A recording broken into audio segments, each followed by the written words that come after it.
Take your pants off, Quite People. It's time for the Quite Frankly Wrap-Up Show.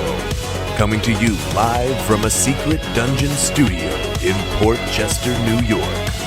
Once again, Codeman. Good day, Franklies! Welcome to the Quite Frankly Wrap-Up Show, where we talk about all the things that happened on Quite Frankly this week. My name is Cody. Let's get right into it, shall we? Boom! Monday's episode was an absolute banger. Proxy wars and well-timed funerals. Frank took us way back and made some apt comparisons to the last time we had a media-driven panic. All right, here you go. Here's the DHS terror threat levels that we got. Like, if you were socially conscious to live through the aftermath of September 11th, this is a very, very familiar thing to you. We lived through that, and not since September 2001 has anything worked as well as this pandemic has. There are nearly 2 full generations of children who don't know what that shit was like. What color are we on today? But this is the shit that keeps on giving, and it's not going away. I mean, this is something that the CIA doesn't even have to invest any time or effort into making any of those fake Bin Laden videos this time around, you know? The new Bin Laden, you can only see under a microscope. It could be anywhere. It could be you. You could be Bin Laden. You know? Just as I thought, a rubber mask. Of all the two-faced guys. Imagine that. That's one hell of a twist. I was Bin Laden the whole time. I was carrying the germ. The germ? No, I think I'm getting it.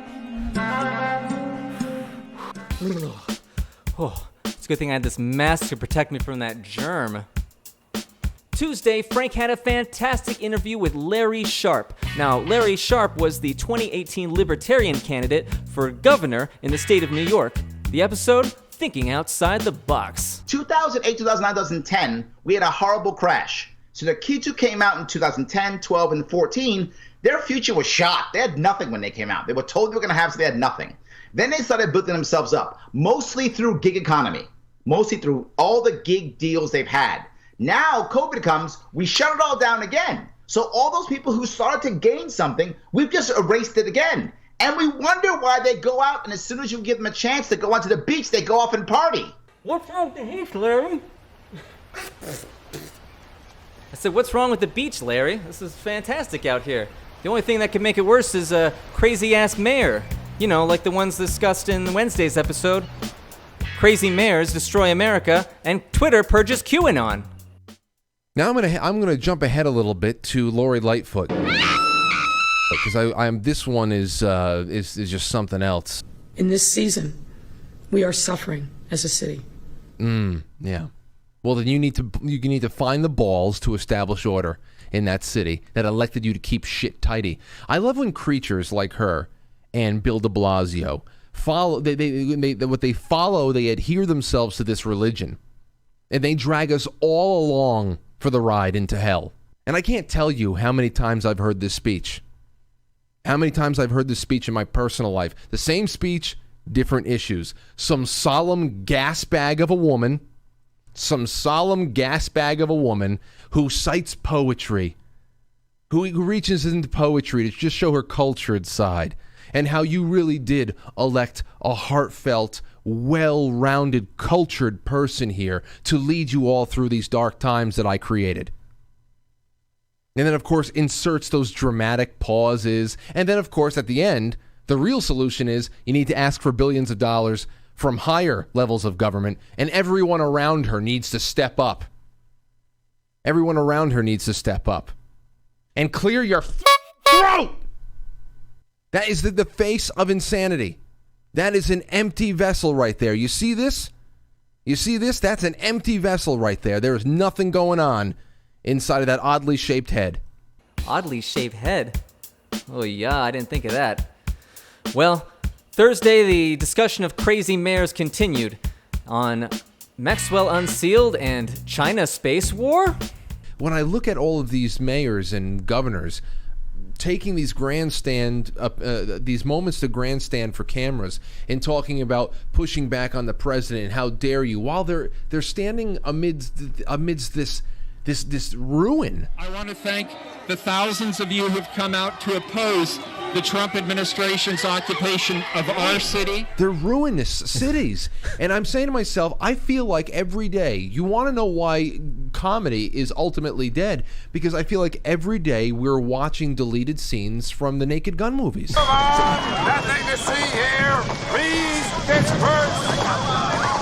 Nothing to see here. There's nothing to see here.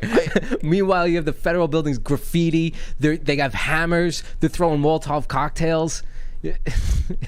I mean, it's truly, it's insane. Oh, it's insane, all right, but not as insane as how good Friday's episode was. Myths, Body Doubles, and Alien Disclosure featuring author Donald Jeffries. He touched on what's saddest of all.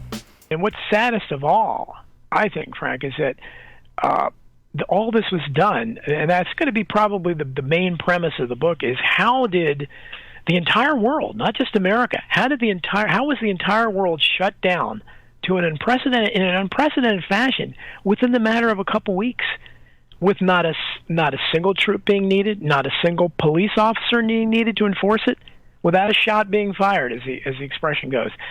And that says something about, I guess, the subservient nature of people all around the world, and how they're already apparently used to being under the boot of their masters, because no one is questioning this. And we see this even now, where outside of people like us, there is nobody in the mainstream media that questions it. Conspiracy theorists it's just a CIA-created term in the mid-'60s, really, that designates to slander someone who is questioning authority, who's questioning these narratives. And this is the biggest narrative they've ever had. I call what has happened, I call it a plandemic, and I call it the greatest psyop in the history of the world.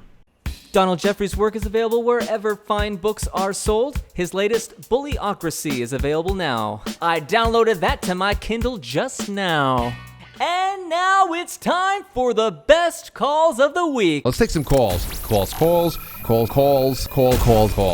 like that. Taking all of your calls. Calls like this just make me feel amazing. Hit it! It's Chelsea from Portland, Oregon. Chelsea from Portland. Oh, you're right in the belly of it out there. I wanted to comment Facebook is a toxic environment these days, really, honestly. I try not to go there as much as I can. But the thing that really boggles my mind is I have friends here in Portland. While I have some that are like liberal friends that have actually seen what's going on and are actually pissed off at our governor and our mayor and going, this is not what I thought it was going to be. There are those people who keep posting about here are pictures of how peaceful it actually is in Portland, and they're not presenting it the right way. And all I can think is, I know you. You live 5 minutes from downtown. You could easily jump in your car and go see what's happening, but I know you won't. Why? Because just like the rest of us, you're going, I'm not going anywhere near that, because if there's a protest going on in Portland, everyone knows it's going to get crazy. There are going to be people getting hurt. Amanda from Orlando. What are you doing, Amanda? Hey, Frank. How's it going? I'm doing all right. How you feeling? It's crazy, calling from Florida. Apparently we're, in real bad shape down here, but I have to tell you, I'm not seeing it. And the things I am seeing are my favorite small businesses are closing. I'm seeing Disney still open. So you tell me. I mean, it's crazy. It's so obvious what the agenda is. They want to keep us separated in places that are convenient for them. So I can't go and, soak up some vitamin D and relax after a long day by the pool because the pool is closed due to COVID, but again, Disney's open. I wonder, is there going to be a normal that is one that we can even recognize after this? I want to be positive. I'm trying to stay positive. I know everybody is, but it's just like, where do we go from here? And I just appreciate you documenting all this stuff, because sometimes I go back to, like you said, let's go back a year ago. I go back a year, even, past that, and sometimes I'll watch your shows and I'm just like, wow, not only is what he's saying coming true now, but look at how things used to be, and look at how bad we thought they were then. Call from King. What's on your mind, King? I wanted to talk about the baseball thing there. Oh, yeah, go ahead. About the Toronto Blue Jays. Good. No, good. No more.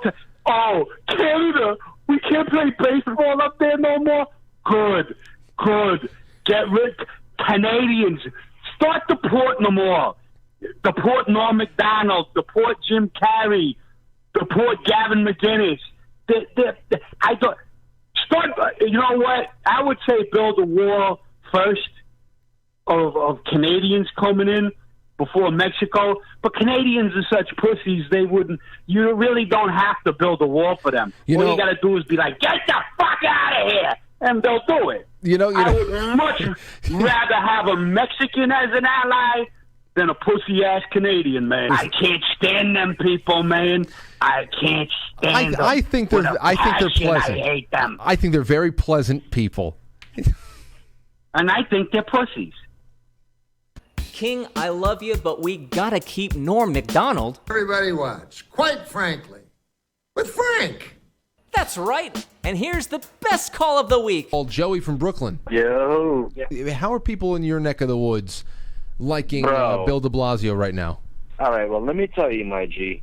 Yo, dude, New York City now, the reason why they keep voting these fucking Democrats in here is because there's no more Americans in New York City besides these fucks. In New York City, let me tell you, I live in Bensonhurst, Brooklyn.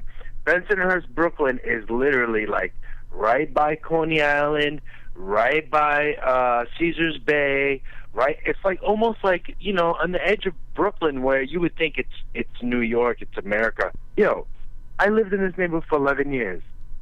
These motherfuckers are new here. There are people sleeping on the streets, pissing on the streets, shitting on the streets, drinking on the streets, and guess what? Let me tell you, I've been here 11 fucking years, and I'm pissed off, and these people are not people who came here legally and immigrated or whatever, or even by visa. We have a rich history of welcoming and encouraging legal immigration. Absolutely. Legal immigration. My grandparents came legally. And all of my family and distant family came legally. I'm sorry to cut you off. And you assimilated. Yeah. Yes, 100%. I love my fucking country. Bro, I'm first generation American, and I swear to God, I will take a bullet for this country any fucking day. My family's from Yemen, right? And I'm American Arab, American Yemeni, but I'm American. I was born here. This is my country. This is where I'm fighting for. This is what I love. This is me. And now it's time for my favorite part of the show where I get to take your calls. Call in now. The phone board is already lighting up. Let's go with Frankie in the Big Apple. Frankie, you are on the air. Hi, Cody. First-time caller, long-time listener. I just wanted to thank you and everybody at the team at Quite Frankly for all the great merchandise. I just recently bought some, quite frankly, nutraceuticals, and I consistently have erections that are longer than 4 hours now. So I just want to thank you all for that. Well, Frankie, I'm afraid we don't sell nutraceuticals, so you may want to call a doctor. Also, send me that link. Wherever you got it, I need some. That's enough. We're not taking any more calls. The phone lines are closed. Well, that about does it for me on this week's episode of the Quite Frankly Wrap-Up Show. Be sure to check out quitefrankly.tv. That is your one-stop shop for all things Quite Frankly. QuiteFrankly.tv is the place to be to catch the latest episode, the latest blog entry, links to Patreon and PayPal. Click on Forum to check out the Reddit page, or head on over to the merch store. Check out all the new items like the t-shirt I'm wearing, or the dog hoodie. Say what? Quite Frankly streams live weekdays at 7 p.m. Eastern wherever you get your podcasts. So until next time, thanks for watching. Goodbye.